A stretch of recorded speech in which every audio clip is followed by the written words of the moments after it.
ஏண்டா நீயே ஊமை, உனக்கு மேட பாடகி பொண்டாட்டியா வரணுமா? இல்லங்க, அவர் பாட்னர் ரொம்ப பிடிக்கும்.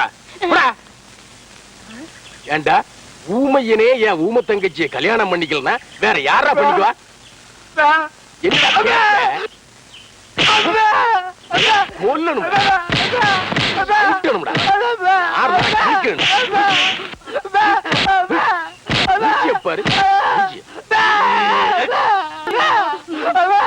மனசு ஆறடா.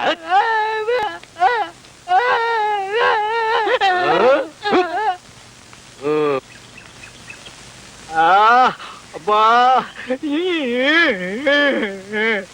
என்னாச்சு?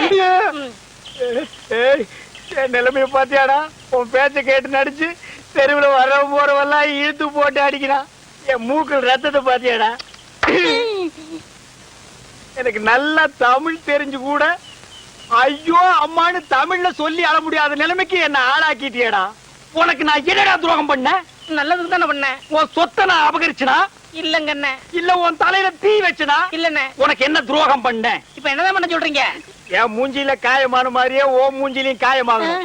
அது நீயே காயப்படுத்திக்கிறியா இல்ல நானே கல் எடுத்து குத்தி விட்டான்? அது வந்து அங்க வரங்கட போலீஸ் எங்க ஓடிட்டானே. டேய் ஓடாத, ஜனகருக்காக பேசாதீங்க. என் பேரன் கடிச்சிட்டான்னா நாக்குல வேலு குத்தி முதுகுல அழகு குத்தி தேர்காவடி இழுக்க சொல்றேன்னு வேண்டிக்கிட்டேன். அதான் இது.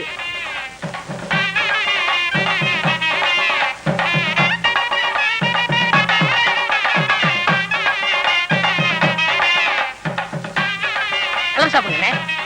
ஓ, உங்களால சாப்பிட முடியாதுல்ல? உங்களுக்கு எல்லாம் நான் சாப்பிடுறேன். அன்னைக்குதானே என்ன பண்றது? உங்க தாத்தாவோட வேண்டுதல். ஐயோ முருகா, மிதிக்காதீங்க முருகா.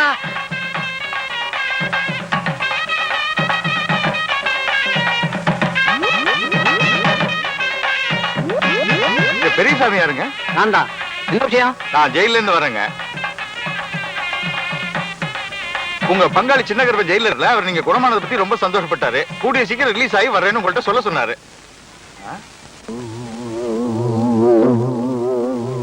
டேய், நீ இளையராஜா போல? அவன் என் பேரங்க. அவன் ஏன் இளையராஜா கிட்ட போனோம்? அவன் நல்லா பாடுவாங்க. பாடுறதா? அவன் ஊமைங்க. யாரு ஊமை? அவன் ஜெயில இருந்தவங்க. நான் தான் வாட. ஜெயில இருந்தானா? ஓடியாந்துருங்க. 10 வருஷம் பாரு.